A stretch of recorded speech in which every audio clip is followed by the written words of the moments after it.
recientemente de un ave que tiene 75 millones de años más que el Archaeopteryx, así que este no pudo ser el antepasado de las aves. La evidencia es tal que los evolucionistas no concuerdan con la forma en que los reptiles evolucionaron hasta convertirse en aves, y con certeza no todos están de acuerdo en que el Archaeopteryx fue su antepasado. Es que no cuentan con las formas transicionales que necesitan. Uno lee cualquier libro de evolución y aparece el Archaeopteryx como si fuera la gran prueba. Una de las cosas frustrantes para un creacionista es la aceptación incondicional de la evolución como un hecho. Como no tienen ninguna evidencia creíble, ellos recurren a las obras de arte. A los peces mágicamente les crecen patas. Criaturas extintas, parecidas al Hyrax, similares al pudú, se convierten misteriosamente en caballos. Y los simios se tornan humanos.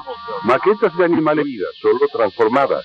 Pero luego tenemos la ley de la relatividad general que dice que hubo un momento de origen del tiempo, el espacio y la materia. ¿Cómo se hace para que coincidan los dos? La Biblia dice muy claramente que Dios creó en el principio y luego descansó al final de la creación. En consecuencia, concuerda con la ley de relatividad general y con la primera ley de la termodinámica. La familia Leakey fue famosa por su apoyo a la evolución, pero Richard Leakey dibujó una línea evolutiva mostrando cómo se juntaban supuestamente nuestros antepasados humanos y simios. Pero en la parte inferior había un gran signo de interrogación. De hecho, la familia Leakey hizo un trabajo muy bueno al hallar los restos humanos debajo del nivel de nuestros supuestos antepasados simios. Pero si las pistas de la paleontología no llevan a ninguna parte, ¿qué sucede con la arqueología? ¿No se descubrieron seres parecidos al hombre? ¿Y el hombre de Piltdown? ¿Y el de Java? Absolutamente todos los estudiantes han oído hablar o han leído sobre el hombre de Neandertal. Estos descubrimientos fueron acogidos en una época como prueba de que Darwin tenía razón. Hans, doctor en antropología, es autor de los 10 volúmenes de Dallwey Papers. Formaba parte del Royal Anthropological Institute y era miembro de la Academia de Ciencias de Nueva York. Estas conjeturas erróneas son tan básicas que toda la teoría se mantiene a pesar de la evidencia, en lugar de mantenerse gracias a ella. En el sentido más estricto se tornó irracional. Sin embargo, los conceptos que refutan la teoría casi nunca se tienen en cuenta. Pero si prestigiosos científicos descartan con tanta facilidad los principios básicos de la teoría de la evolución, ¿cómo puede ser que estas ideas y estos conceptos se hayan arraigado tanto en el pensamiento del siglo XX? ¿Qué es lo que nos estamos perdiendo aquí? Una de las razones que dieron tanta popularidad a la teoría de la evolución fue el famoso juicio Scopes en 1925. Este juicio enfrentó a William Jennings Bryan contra Clarence Darrow en torno de la enseñanza de la evolución en las escuelas. Lo paradójico durante el juicio Scopes fue que los creacionistas ganaron. El profesor evolucionista John Scopes fue condenado y tuvo que pagar una fianza. Pero por la forma en que los medios presentaron el tema, parecía como si los evolucionistas tuvieran más información y fueran más aceptables que los creacionistas, a quienes hacían quedar como unos estúpidos, como si no supieran nada de ciencia. Y así fue como a partir de ese hecho, la sociedad empezó a aceptar la evolución como un pensamiento válido. Así llegamos a la actualidad, donde domina la enseñanza en las escuelas y domina la gran mayoría de la opinión pública, por el modo en que los medios lo plantearon en 1925. El juicio Scopes actuó como una divisoria de aguas en relación con el tema de la evolución. ¿No hubo otros hallazgos? Los arqueólogos afirmaron durante años que estuvieron desenterrando los restos de las versiones primitivas del hombre en todo el planeta. En 1922, Harold Cook descubrió un diente en territorio de los Sioux, en Nebraska, cerca de la frontera de Colorado. Pensó que era un punto intermedio entre un diente humano y uno de simio. Creyó haber encontrado el eslabón perdido. Creó un esqueleto completo basándose en ese diente en particular. Y luego le creó una esposa, también basándose en él. E iba a usarlo como evidencia en el juicio Scopes para prueba de la evolución. Luego resultó que el diente provenía en realidad de un cerdo. El hombre de Nebraska era un fraude. El hombre de Piltdown fue un fraude intencional. Era un cráneo humano y un maxilar que limaron para que encajara uno en el otro y los trataron con ácido. Engañó a los expertos durante 40 años. Hicieron moldes como este que tengo en la mano. Ese es un molde, es de yeso, pero no se ven las costuras, no se ve el hueso. Tiene arcilla en el interior. El original está bajo llave, vigilado por guardias armados, y nadie puede verlo. O en muy extrañas ocasiones. Durante 40 años el fraude figuró en nuestros libros de texto como evidencia de la evolución. Los esqueletos de Neandertal que se usan como evidencia de la evolución actualmente son simplemente humanos, deformados por la edad avanzada, el raquitismo o la artritis.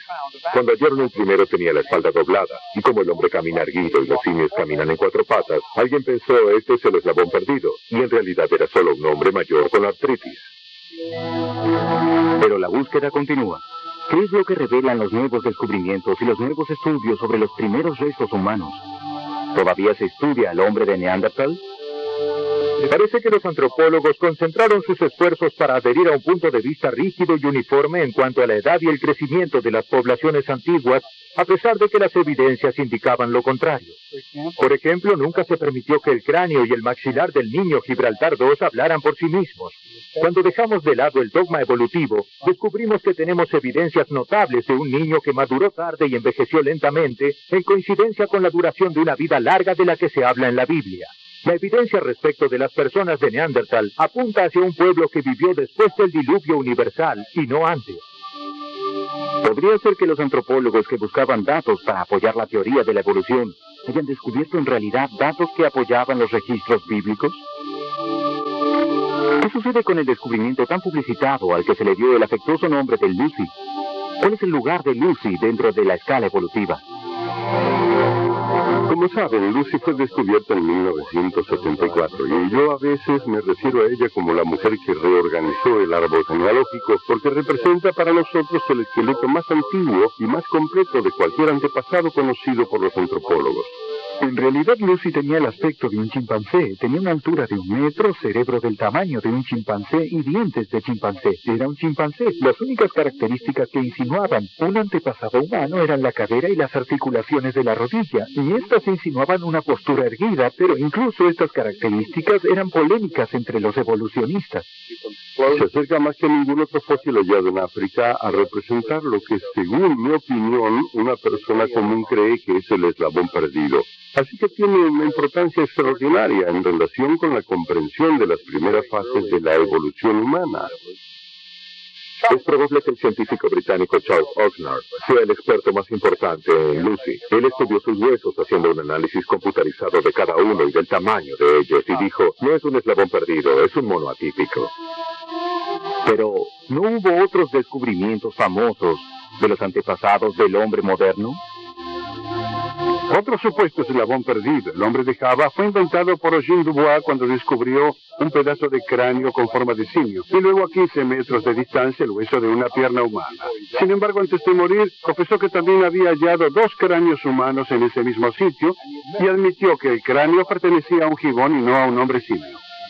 En mayo del año 2000, la revista National Geographic tituló un artículo sobre nuevos hallazgos paleontológicos como el albor de los humanos. Este cráneo homínido de 2 millones de años de antigüedad es el más completo de su clase descubierto hasta hoy. Un protohumano de grandes mandíbulas que se extinguió en una rama lateral del árbol genealógico humano. Nos preguntamos cómo una especie extinguida tan diferente de los humanos puede ser la evidencia del albor de los humanos o incluso de los protohumanos.